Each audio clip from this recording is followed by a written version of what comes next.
Season 2, Episode 3, you're listening to FOMO's a MOFO, a video game collecting podcast. Coming up on today's episode, my experience modding an AtGames Arcade cabinet. An Elder Scrolls 4 Oblivion remake is rumored. And has Nintendo already begun shipping Switch 2s to retailers? How's it going, everybody? Welcome to FOMO's a MOFO, a video game collecting podcast. I am your host, BlueSwim, and we are streaming on patreon.com/BlueSwim, the home of all of my audio, video, and written content, as well as on all major podcast providers, like Spotify, Apple Podcasts, Amazon Music, and more. Basic membership is free to the Patreon, so subscribe now and get early access to all of my content at least a day before it goes live on other platforms. Well, it's been a busy week, and we are going to get into that with pickups and impressions in just a bit. But as you heard in the intro, it involves arcade cabinet modding. Oh boy.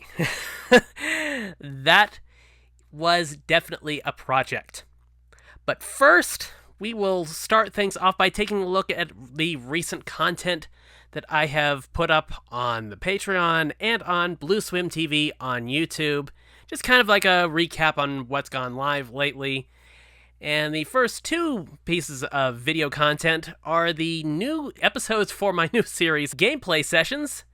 And those are for Dead or Alive Extreme 3 Fortune and Scarlet on PS4 and Nintendo Switch respectively. I did an hour and 41 minute sit down with both of them back to back so you could see the differences and the compromises made to get the Switch version running, as well as all the other features of the game. I'll have a link to that in the description for this episode, as well as for the second video, which was on Ace Combat 7 on the Switch. And let me tell you, that's one of those games you wouldn't expect to really port over to the Switch well, but it did. It is really, really good, and I think the video will kind of sell you on the game if you weren't already. Definitely worth picking up. It did not get a physical release in America. Neither did either of the Dead or Alive Extreme 3 games, but at least this one's available digitally, or you can go with a European or Asian region physical release if need be. I'm not sure how DLC works on that, if it's compatible with the international versions or not, but, you know, there is some for Top Gun, maybe Top Gun Maverick, I'm not sure, but, yeah, those two videos, they are live on Patreon. They are live on youtube.com/@BlueSwimTV. So definitely check those out. And as far as upcoming video content, I'm going to be taking a look at the Yu-Gi-Oh! Early Days collection in the next day or so. And that has 14... earlier Yu-Gi-Oh! Games from like the Game Boy Color, and Game Boy Advance. I'm not sure about anything beyond that, but I'm hoping to record that possibly Friday. I like to try to launch content on Friday, but with editing the podcast on top of it, I don't know. I can't promise. It might be Saturday. But yeah, I'm looking forward to sitting down and checking that out, because I've spent some time with the first Game Boy game in that collection. I think I played like 2 or 3 matches in that. And maybe this is a controversial opinion, but I find it easier to go back to original Game Boy games than I do like NES games. And I know that, you know, there's more colors going on the NES stuff, and I think they're kind of similar as far as like the bits go, but for some reason it's just way easier for me to go back to the Game Boy than it is the NES. Don't know why that is. Not the same for the Super Nintendo. It's like that's great. It's easy to go back to no matter what. But yeah, it's one of those things that the Yu-Gi-Oh! Early Days collection kind of hammered home, was that, you know, it's just even going back to the very first, very basic, all things considered, Yu-Gi-Oh! Game, it's like, oh, yeah, this is still a lot of fun. And another game that's like that, that's also on the original Game Boy, is the Pokemon trading card game.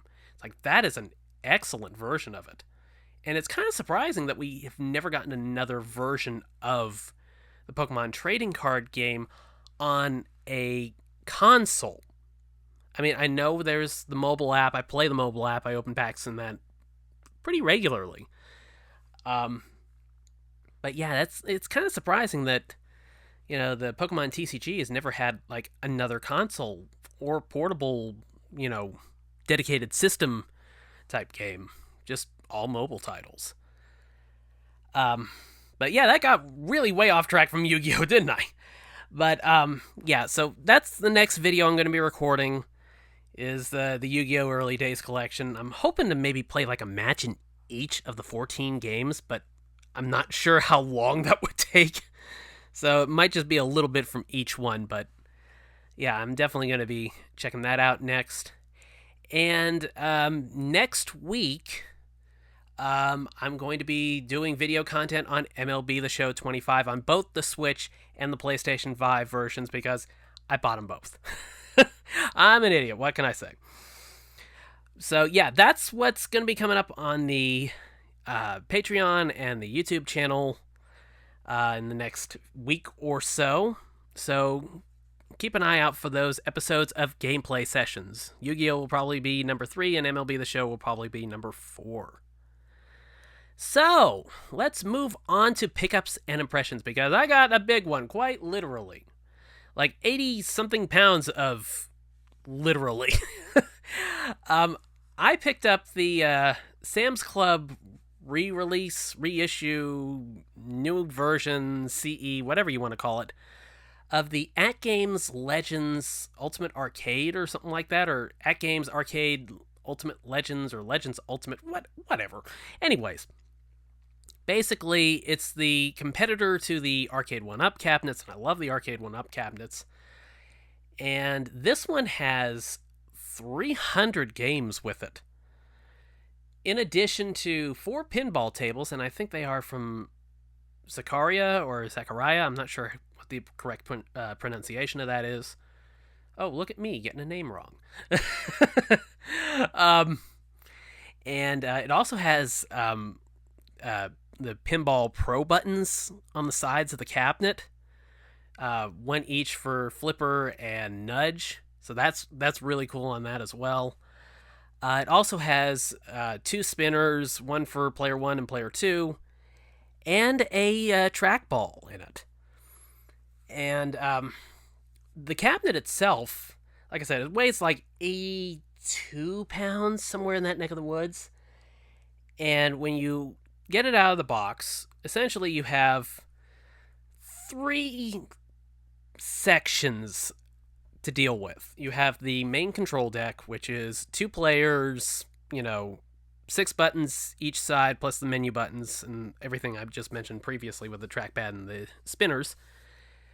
And then you have the pieces for the riser, which, I mean, there's not a lot of pieces to the riser. It's definitely not as bad as building an Arcade 1-Up cabinet in that regard.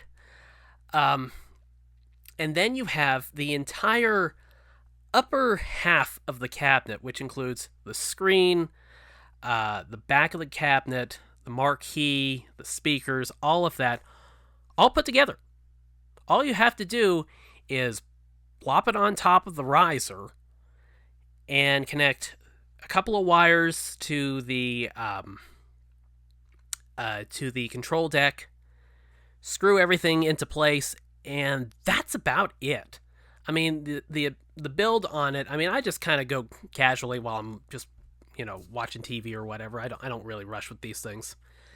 I just take my time with it, and it took me maybe an hour to put together, if that. I mean, it really went together really quickly. And, once I got it all put together, I jumped in, and you have to update a couple of times. I think it was like 2 or 3 times. It's like, I think there was like some UI updates and some content updates or something like that. And once you do those initial updates, which pretty much are required, then you'll have all 300 of the games and stuff like that. and you jump into the random game or whatever, and I mean, it runs okay. I mean, I've had issues with the button mapping being incorrect on like Sega Saturn games. There's a couple of maybe not Sega Saturn, excuse me, Sega CD, and some Genesis games where it's like the left joystick input was like mapped to like A or input or whatever, and as far as I can tell, I don't think there's a way of remapping that like on a game by game basis. It's like you have some issues like that from time to time. It's like I was having trouble with the pinball buttons, and what I had to do was go into the settings, and there was like a toggle for like pro pinball flippers or something like that. The things that are on the side of the cabinet, I guess it's like an extra pro kit that's normally like $50, and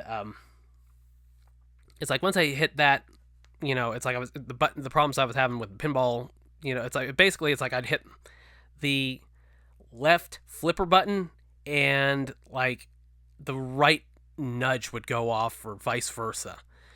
And once I toggled that setting in the settings, everything was okay. But it's like there are some mapping issues. I had one game, I can't remember what it was. It was like some volleyball game, like a beach volleyball game. And that one, it's like it would go all, for maybe like 20 or 30 seconds into the attract mode, and then it would just freeze. And that was it. And I've never been able to play it because it still has issues. And I've heard that some people have, bought stuff for like this cabinet or the AtGames Legends Ultimate Pinball Table, which looks really, really good. Not sure if it looks $1,700 good, but it looks good. But it's like, they'll buy content and it won't work on whatever hardware they got. It's like there are some things that are just incompatible. And, I feel like even though arcade went up, it's like they're not perfect. You don't get a lot of games for it, but it's like the games you do get seem to be relatively polished, all things considered. I enjoy what's on there. They have some games like Pong, like classic Pong, which is great for using the flippers, or not the flippers, the spinners, excuse me. They have kicks. I'm trying to think.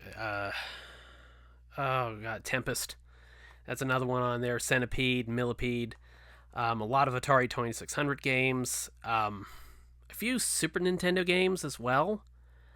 I mean, it's a pretty varied lineup. I mean, I gotta say, for 300 games, there's definitely a lot there to pick from. But, sometimes, when you're having hit and miss issues, it's, it kind of takes a little bit of the fun out of it. One thing that was kind of interesting was they had, like, Charles Barkley, Shut Up and Jam, and was it Mike Ditka, Power Football, or something like that? I mean, it's like a lot of licensed titles that you wouldn't really expect in something like this. And you kind of have to wonder if, like, Barkley and Mike Ditka or whatever actually knew about these things were coming to begin with, or if they just kind of casually slid those things in there and they're just hoping nobody notices. But, I mean, overall, the built-in stuff, I mean, the stuff that works, it's fine. I do notice the trackball and the spinners. It's like even on the maximum sensitivity setting, it's like they don't go quite as fast or quite as responsively as I'd hope. It's like you have to spin it more than you kind of would hope to get it to go where you want to. But that is, I mean, that's it's fixable. It's a fixable problem. But the fact that I was having a few issues with some of the games here and there is kind of what led me to pursue my big project with it, which wasn't just building the cabinet, it was modding it. You see, there's one special feature that I really, really love about the AtGames Legends Ultimate, and that is that it has an HDMI input. Now, this is normally positioned at the very top of the control deck between the screen and the buttons. there's like a metal strip, and you'll have the HDMI input, you'll have some USB inputs for OTG on the go, like support for external controllers or whatever. I was never able to get it to work. In some cases, you have to actually pay anywhere from $15 to $100 in order to unlock that feature.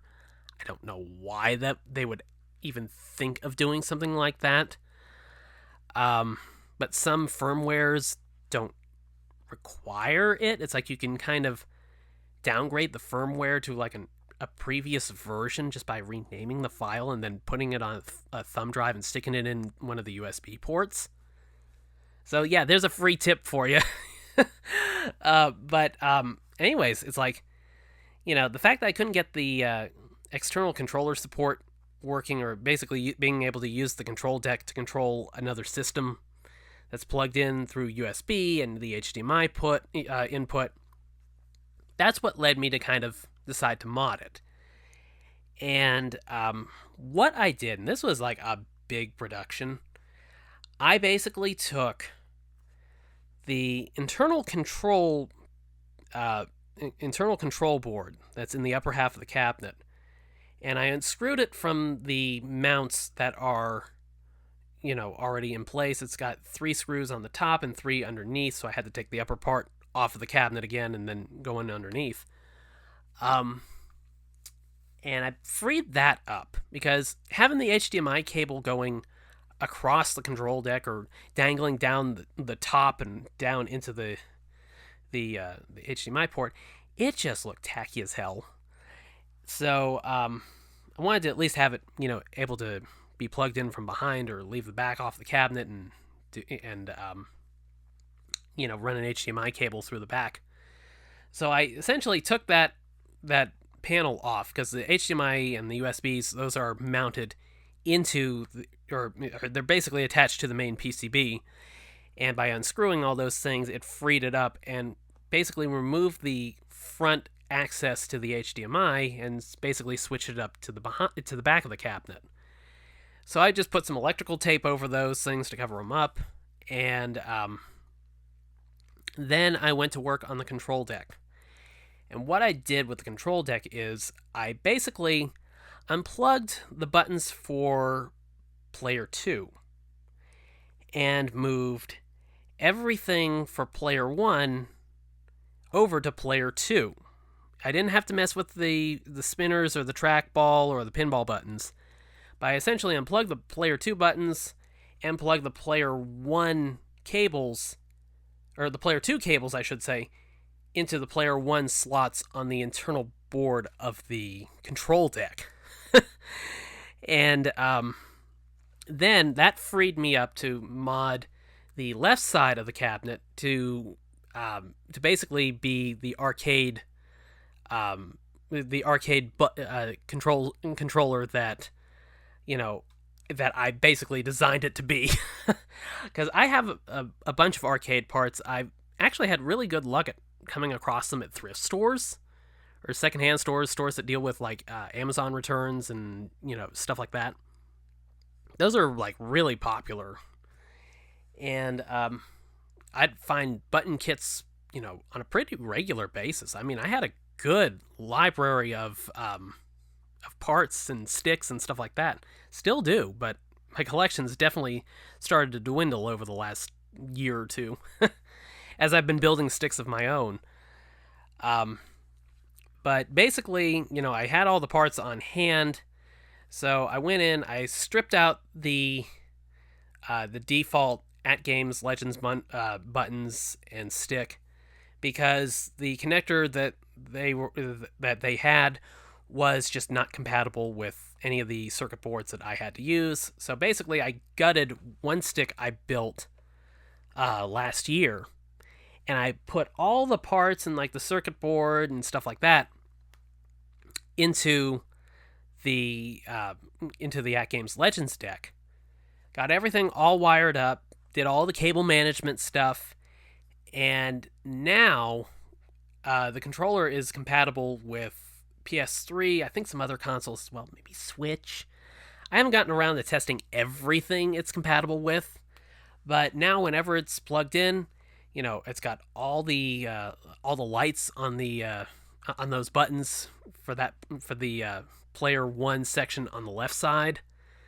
So whenever I'm playing, like Tekken Tag Tournament or 2 or whatever, when that's plugged in, I got, several LED lighted buttons for like the menu buttons and the face buttons on the controller and stuff like that. And it looks really, really good. I put a picture or two of it up on Blue Sky at blueswim.bsky.social. So if you want to see how that project came out, it looks really good. I might try to put together a short video maybe over the weekend, something I can just kind of toss up on YouTube and Patreon. Probably not going to be very long, but I did take like some time-lapse video of me like redoing the wiring and stuff like that. And much to my surprise, everything that I did with this project, it came out exactly as I imagined it. And that just kind of blew me away, to be honest. And once I got everything all finished up, got the control deck put back together and reinstalled and everything, it's like now I can use one side for whatever console I want to hook it up to, and the other side is still fully compatible with navigating the main games and menus and stuff like that of the built-in AtGames Legends UI. So essentially, it's like best of both worlds. And it came out amazing. I'm very, very pleased with it. It's probably one of my best projects ever. And I've built a lot over the last couple of years, but I think this is probably the best project beginning to end that I've done in quite some time. I'm very proud of it. So yeah, definitely check that out on Blue Sky. And like I said, I might do a Patreon video or a post or something like that about it if I get some time, because I've been busy. But as far as pickups go, there is something else worth talking about, and that is Microsoft Flight Simulator 2024. Now, here's the thing. I got the physical copy. Woot had it on sale down to $80 plus an extra 10% off, down from $130. And the thing about this is, it's a physical edition of the game. It has like an oversized steelbook, like some sort of like a letter or note from like the production team or the development team or the producer or something like that. And then it has like a Flight Simulator 2024 lanyard, like a flight lanyard with like a little name spot to put a name tag. And instead it has like artwork from like the cover of Flight Sim. And you take the card out and there's a download code for the game on Xbox and PC. There's no disc. And normally I'd check out on something like that. It's like I thought about it at launch, but they had so many issues, getting the game running right, because it streams a lot of the assets online rather than having to install it and taking up, literally hundreds of gigs. They basically just, the main install is about like 30 something gigs, maybe a little bit more than that. And then you're just streaming content as you play. So it's like online, primarily online only, which I hate games like that, but I think they might be changing that at some point. I could be wrong. But what makes this version of it such an enticing deal is that, you get the Xbox version, you get the PC version, and this is like the premium edition content. So it's got like 20 or 30 extra planes and blimps and stuff like that included along with it, as well as a couple of handmade airports. That's really neat too. And when you're talking about like $130 for just the digital edition all by itself, and then you can get the physical version that, granted it's a code, but it has some physical goodies with it.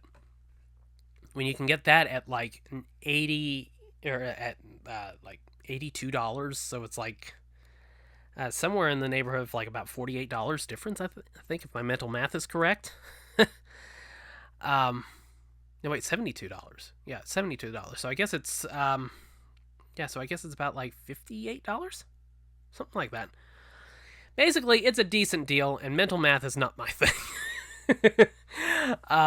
But yeah, that's like a good deal overall. I know Flight Sim rarely drops, you know, to like those levels for that kind of edition. It's like usually like they drop maybe like $40 off of the premium edition for, Flight Sim 2020.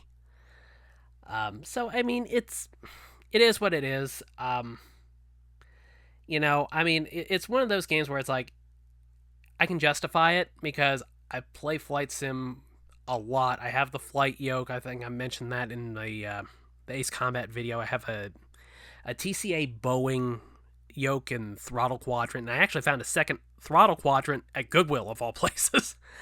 I lost my shit when when I came across that. But it's one game I'm going to do a gameplay sessions episode on. I'm just not sure when, because I want to have like the external camera going so it can actually show me using the yoke and the throttle quadrant and stuff like that. And of course, I got to get all that stuff mapped out, and I've just been going in 10 different directions at once, so I just don't have the time at the moment. Or the setup, right? Quite frankly, I need to rework some things. But yeah, check it out. I mean, I think it's down to $65 on Woot last time I looked. So if you're interested in Flight Sim, you don't mind like an online only game, give it a look. The Flight Sim games are excellent. I really enjoy them. There's such a satisfying sense of freedom about it. You can literally fly anywhere on Earth. And that's not an exaggeration. They literally have taken satellite data and they use AI, which it's hit or miss. Sometimes it's more miss than hit. But they basically took the satellite data, fed it to AI, and created, an incredible, world to fly in. And it looks relatively accurate, for the most part. Some buildings may not be, exactly, the same as in real life, but, you can tell what's what and where it's supposed to be and stuff like that. It's really neat. It's an incredible experience when you're, flying over, New York City or Tokyo. I love flying over Tokyo, and buzzing by the Tokyo Tower and stuff like that, and landing at Haneda. There's just nothing like it. It's unlike pretty much anything else out there, and it was the game that really sold me on the Xbox, to be honest. It's like when I heard Flight Sim, which is a series that I picked up like Flight Sim 2004, and I could just never figure out what to do with it, and I don't think my machine was strong enough to play it anyways. But it's like it's always been one of those franchises where it's like I've been infinitely curious about it, and I got to watching videos from Air Force Proud 95 on YouTube, who does these ridiculous, hilarious multiplayer compilation videos of all these crazy antics that go on. And I'm just in fucking hysterics watching these things. Definitely worth checking that channel out as well. But yeah, it's everything I've played from the new one. It's been encouraging. They got the launch issues under control. But yeah, if you're interested in that, I think it's down $65 on Woot. Last I looked, I think they still have it, and it might go even cheaper than that if they do. But yeah, if you don't mind going digital with it, definitely worth checking it out. It's actually a really nice special edition. Like I said, it's got the oversized steelbook and the lanyard and stuff like that, and all of it's really well done. But the last thing I'm going to mention on pickups and impressions is something that probably won't be a pickup and impression for very long.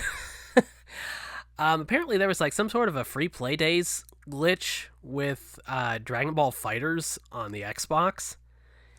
And of course, this is the 3-on-3 Marvel vs. Capcom style Dragon Ball Z fighting game from Arc System Works, who did BlazBlue and Guilty Gear.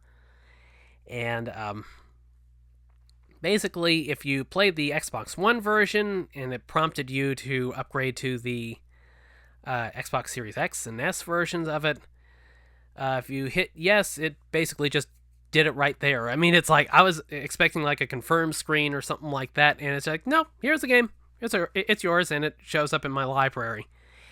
And I got to play a little bit of it. I mean, it looks really good. It runs at 60 frames per second, so it's super intense. Vibrant colors and intense action. It's really, really good. I've played it on the Switch. I think I have it on PlayStation 4 too. I'm looking at my shelf. I'm not sure if I can find it from here or not. I don't know. Yeah, I think I got it. Yeah, I do have it now that I can squint and see it. but yeah, I mean, basically, I'm fully expecting this to kind of get canceled out because apparently there was like a glitch with the Alan Wake remastered thing where it ended up giving away the full version of the Xbox version if you had the original or something like that. And Microsoft just today announced that those were getting revoked and removed. So, yeah, it's probably going to happen. I mean, free is free. I mean, you can't expect it. I mean, even if it is their mistake, that's unfortunately the power you give away when you go digital. Is that you're not the one in control of your games; they are. That's why I love physical games as much as I do. And unfortunately, it just seems like, physical games are probably not too long for this world or doomed to obscurity before terribly long. But hopefully, smaller publishers and, things like limited run games, whether I love them or hate them, they do fill probably an increasing void in the gaming community, which is physical games. Whether you love them or hate them, they are doing some good, even if it takes them like 16 months to get the game you pre-ordered to your door. But anyways, well, that will do it for my pickups and impressions, and we are going to head on over to collecting news, and we have a new rumor that I believe comes from Nate the Hate, a prominent leaker, stating that Elder Scrolls 4 Oblivion is apparently going to be remade. And apparently it's going to be announced pretty soon. And I think it might even potentially launch not long after that. I could be wrong about that part. I couldn't find the tweet I originally saw it on it in again. But, Oblivion was my introduction to Elder Scrolls, and to be honest, it's one of those games where I kind of wanted to like it more than I actually did like it. It kind of had some of that 2000s era PC jankiness to it that I guess at that point I wasn't really expecting from a console game. So, I mean, if they can remake Oblivion, hopefully they'd bring back Patrick Stewart, to do like the initial opening sequence or whatever. But that's a game I'd love to revisit because I did get pretty far along with it, but it's like it's one of those games where it's like it really didn't age all that well. It wasn't kind of it just kind of felt like a little lackluster even at the time it came out. At least when I played it, I think I played it after it went platinum hits or something like that. Seeing what Skyrim did and how they really made a seismic leap from Oblivion to Skyrim, it's like seeing Oblivion remade, possibly in the Skyrim engine or some modernized version of it. It's like that sounds like something right up my alley. I'd love to go back to it with kind of the modern upgrades and stuff like that because it would probably take care of all of the things that kind of broke the illusion for me. It's like you'd run diagonally and it would basically just be the character walking forward but just happen to be moving diagonally and stuff like that. It's like Things like that, it's like they really jump out and bug me. But if that rumor comes to be, that would definitely be great a great game to pick up, and would probably hold hold a lot of people over until Elder Scrolls 6 comes out, and God knows when that's going to be. Moving on, we got some news about Tony Hawk 3+4, which is not really rubbing people the right way. And apparently it's some changes to Tony Hawk's Pro Skater 4's career mode. And basically what they are doing with the remake is they are moving away from the free roaming career and instead focusing on the 2-minute runs like in the rest of the Tony Hawk games. And that's kind of rubbing people the wrong way, but the thing is, apparently free roaming is still available. It's just apparently not tied to the career mode. And personally, it's like Tony Hawk's Pro Skater 4 is probably my least played Tony Hawk game. For some reason that one just didn't click with me as well as 1, 2, and 3 did. Especially 3. I love 3. 3 is the one I'm excited for this collection over.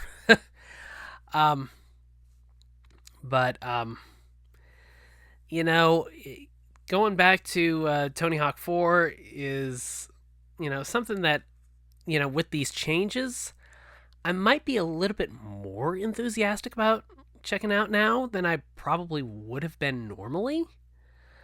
But at the same point, I can understand a lot of people out there are just not crazy with any changes between the old game and the new game.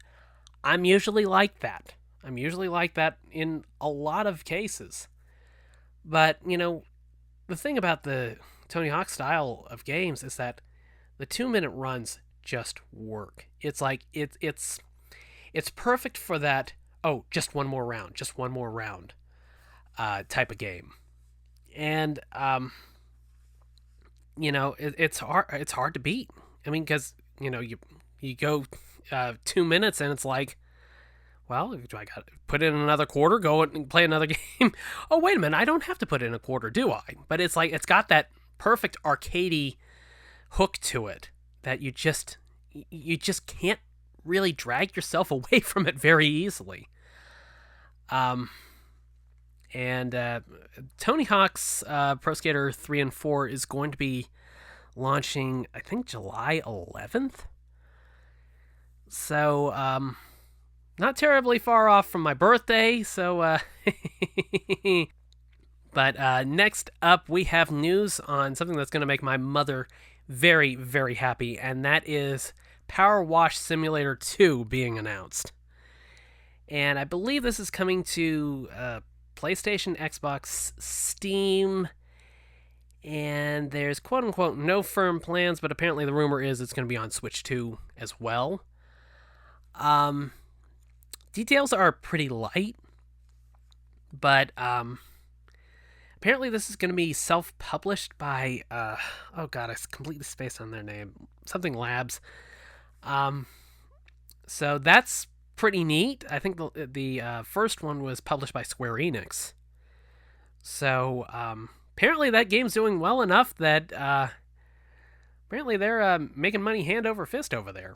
And Power Wash Sim, it's kind of like one of these Zen style games where it's like you can just sit down, you can just calmly spray down your whatever your job is. It's like sometimes it's washing a car or a boat or something like that. It's not violent, it's not stressful. You just get in there and you just hose things down, and it's easy to kind of just relax with. And it's like my mom, she just loves the game. And of course, we were doing the caretaking stuff for my grandmother. So this was kind of like her perfect game for like unwinding after a long day and trying to, get some rest. And, she loved it. I mean, she beat the entire game and she's been working on most of the DLC for it too. And I can't think of another game that she's bought DLC for. I mean, literally. She put in dozens of hours into it. And okay, granted, some of those hours might have been her falling asleep with the controller in her hands, but still, you know, gotta love it. You know, it's definitely the type of game that has its audience, and it's one I need to check out more. I have the PlayStation version of it. I just haven't gotten around to doing anything with it. But yeah, supposedly that's coming out 2025. So not terribly long to wait. I mean, we're already into March. Mid-March. Spring's just around the corner, so it'll probably, if I had to guess, it'll probably be a fall title, maybe holiday window. But I think when it comes out, it's going to be a big hit. Last up in collecting news, we have a rather unusual rumor. And it is, and normally I try to stay away from rumors, but sometimes they're the interesting stuff to talk about.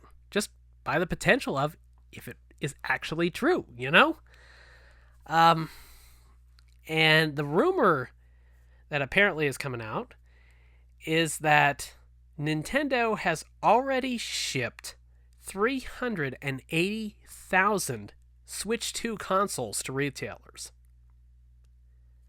Now think about that. If they're already shipping consoles to retailers, and there's a Nintendo Direct coming up in a couple of weeks, and they announced it a few months out. I mean, and of course, I think that's like the beginning of their fiscal year, or something like that, or fiscal quarter at the very least. I think it begins on April 1st. I mean, if that's the case, if that rumor really is true, and they've shipped 380,000 Switches, or Switch 2s, I should say, to retailers, and we are at mid-March, what, about not even 3 weeks away, something like that, from the Nintendo Direct. Could we be seeing like a surprise drop, like within weeks of the Nintendo Direct? Maybe a week or two, possibly? I mean, realistically speaking, I don't know that that's the case. I think we would have heard more about it by now.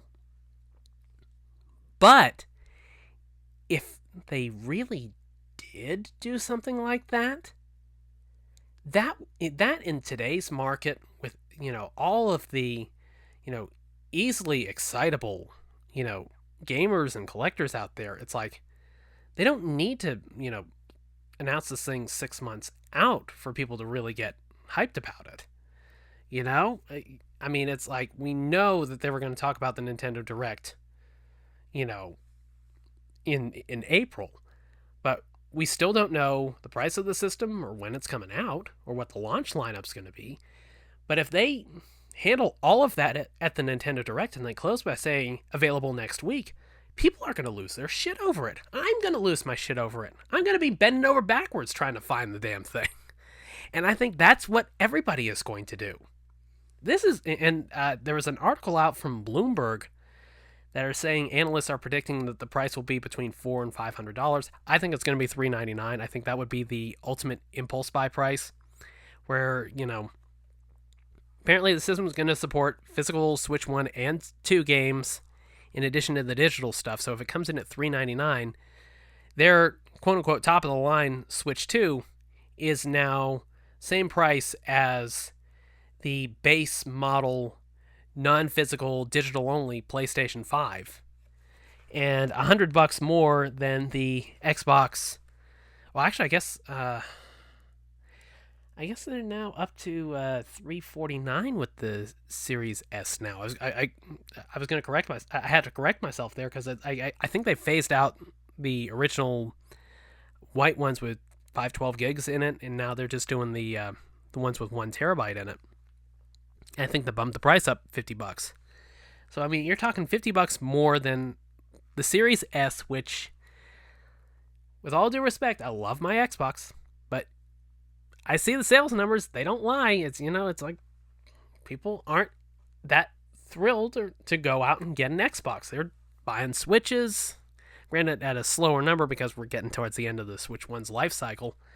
And, they're buying a lot of PlayStation 5s, and I don't blame them. I mean, there's a lot of great stuff on these systems. So, I mean, if Nintendo can drop it at a comparable price to the PS5 and just a little bit more than the Xbox that not a lot of people are really going out of their way for, they'd be in great position.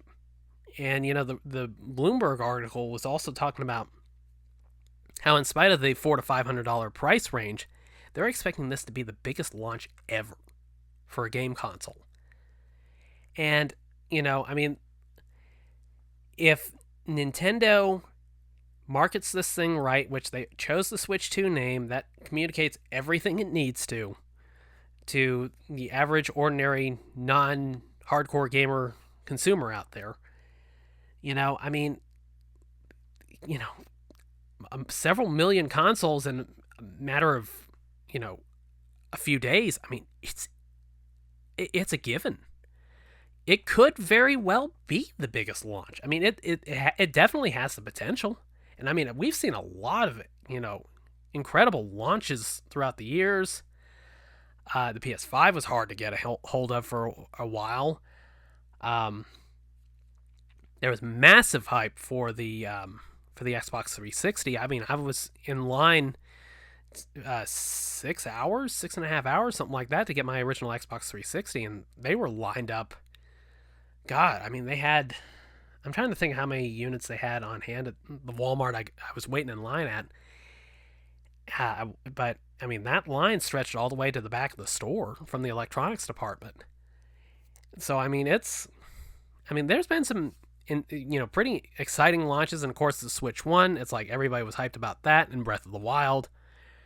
I think if it launches, with a new Mario title, if it launches with Mario Kart, 9 or something like that, if that's like the big launch window title, I mean, look at what Mario Kart 8 Deluxe has sold on Switch. I mean, that game alone has sold like, 5 times what the Wii U sold in its entirety, systems sold. I mean, I think it's like up at around like 65 million copies sold or some ridiculous number like that.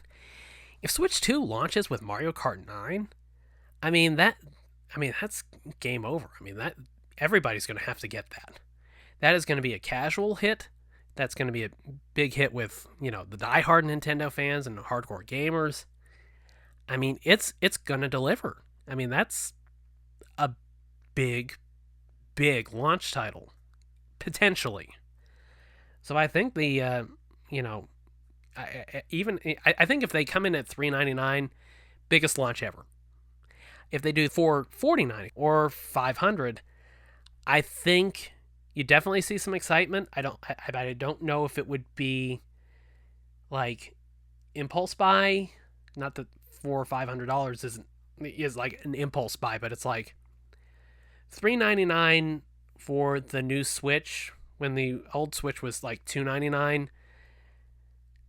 That doesn't seem like that drastic of a jump, But when you go from base model Switch being, $299 to the base model Switch 2 being $499, it's like that $200 jump. That's like sticker shock. And I think $449 and $500 would probably be the Switch 2 equivalent of launching the 3DS at $249, and they'd have to kind of go back maybe if and maybe price drop it a bit if it doesn't take off like they're hoping. So I think they really, really, really need to be in at $399 if they really want this to be a success. But it's going to be a success. It's just a matter of how big they want it to be and what they're willing to do to make it that big of a hit. And I mean, considering how many big franchises have, been dormant, I mean, sounds like the software is going to be there. You just need to make sure the hardware is priced accordingly in order to get people excited about it. And $3.99 will do it. $3.99 is the sweet spot. That's the price I'm calling. If it ends up being that, I think it's going to be a phenomenal success. Any more than that, and it's kind of questionable. If it starts with a 3, it's going to be a success. That's my stance on it. So last up, I have a new feature for the podcast, and that is the community mailbag. So I asked on Blue Sky if anybody had any topics or questions that they'd want to have me talk about on the podcast. And I got a post from Obi-Wan Jabroni, who's a good friend of mine, who asked, Xbox handheld, good idea or bad idea? Personally, I think it's fine, just as long as they keep putting out consoles as well, but I don't see that happening. Next gen may be last. And let me tell you, I am really curious what Xbox is going to do next gen. I feel like they need to pivot. Going handheld is a good potential. I mean, I know there's, things like the ROG Ally, which I have. I have the Z1 Extreme. It's a great handheld. It's a Windows PC meets handheld game console. And, it runs Forza Horizon 4 and 5 great, The problem is, battery life. When you're talking about some of these graphically intense games, especially running on Windows, that battery life, it can really take a hit. It's like, by the time I get some games configured and running properly, I'll be lucky if I have like an hour or more of battery life left to actually spend enjoying the game. And, battery life has been a big problem for Windows laptops and stuff like that. And to be honest, I have a Windows laptop. That's how I used to record the podcast. And since then, and because of, all the issues I was having with battery life and just, stuff like that, I actually ended up moving over to Mac. And, that's one reason why I've been a little bit slower with getting everything handled is I'm still having to kind of learn how to use GarageBand and iMovie and stuff like that. And OBS, I'm using OBS now. But it's like when I made the switch over to Mac, Mac's become my primary, but I still use Windows, plenty, especially for games, because there's like not a ton to play on Mac. But it's like when I switched over to Mac, I got a MacBook, and let me tell you, it's like I went from having like 2-hour at best battery life to battery life that is lasting me, I think the most I've gotten out of it was like 8 days on one charge. And battery life is essential for stuff like this. And, an Xbox handheld, it can be really good, but I think in order to make it an Xbox handheld, like a dedicated Xbox handheld, it's got to nail the battery life. And I think it's got to be able to play, the Series X and S games and the Microsoft PC games and stuff like that.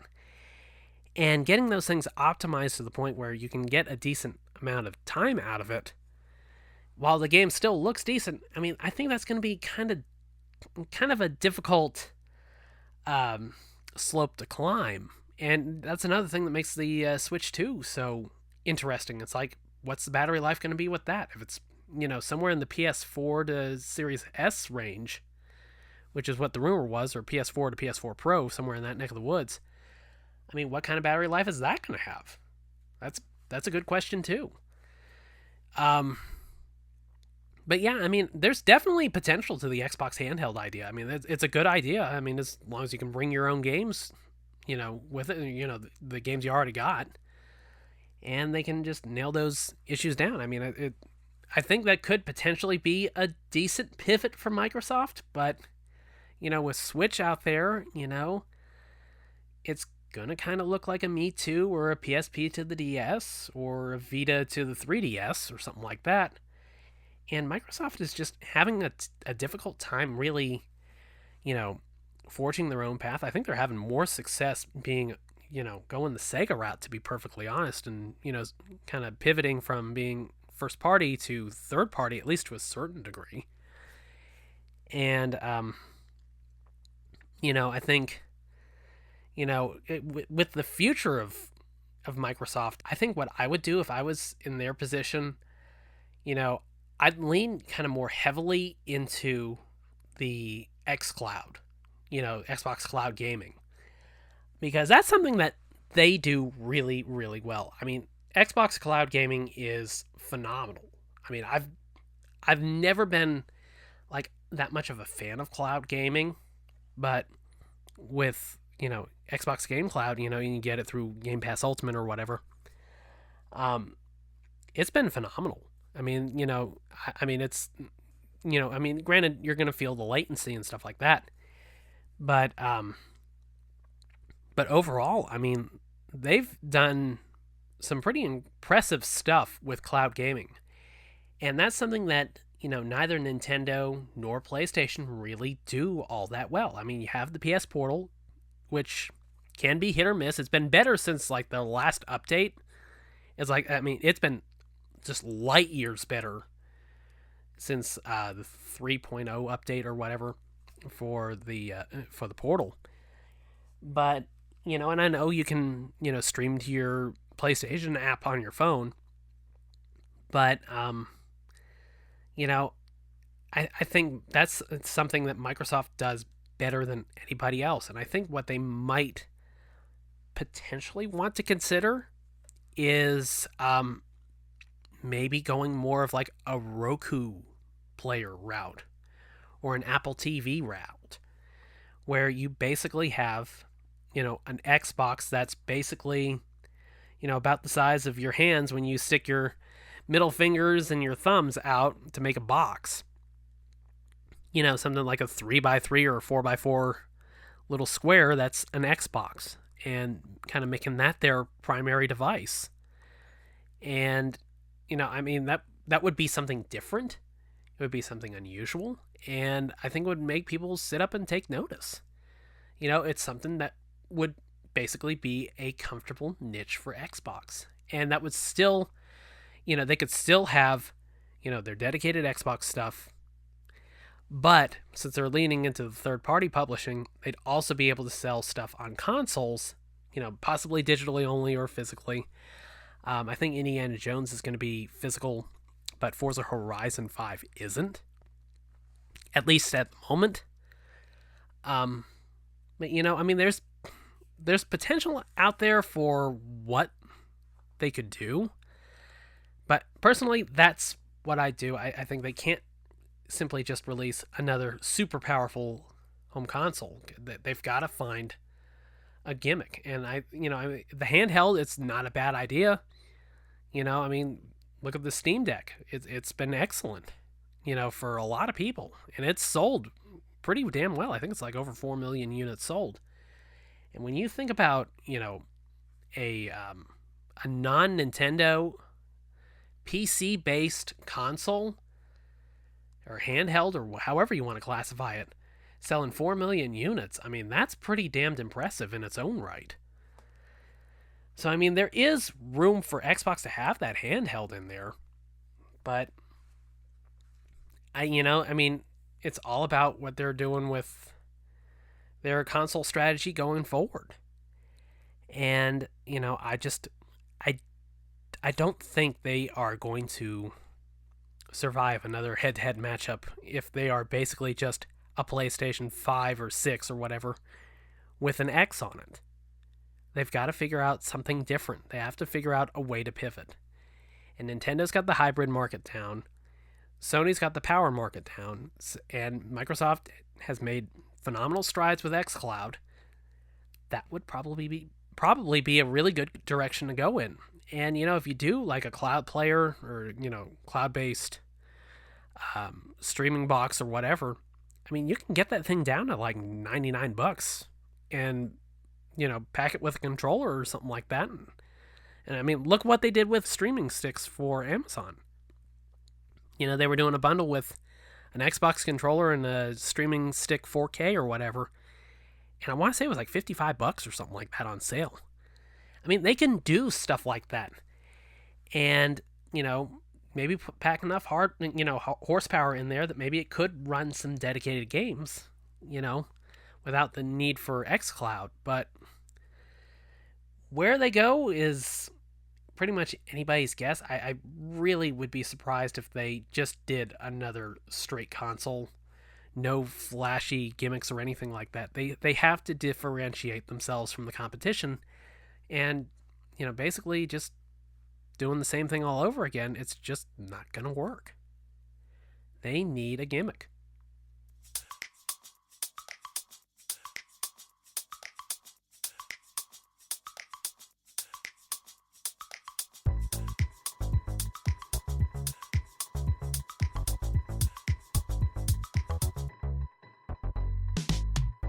That'll do it for this episode of FOMO MOFO. I want to thank you for listening. Be sure to subscribe to the show on your podcast platform of choice. FOMO MOFO is available first for free members on patreon.com/BlueSwim, followed by Spotify, Apple Podcasts, Amazon Music, Audible, iHeartRadio Podcasts, Google Podcasts, Spreaker, Deezer, Podcast Addict, Castbox, Podchaser, and GeoSavan a day later. Be sure to check me out on YouTube at BlueSwim TV, where I will be launching new episodes of gameplay sessions and other content. And if you feel so inclined, please leave the show a 5-star review on whatever platform you're listening on. It greatly helps with the visibility of the show, and I greatly appreciate it. Follow the show on Twitter at FOMOSAMOFO or my personal account on Blue Sky at blueswim.bsky.social. Have a great week, everybody.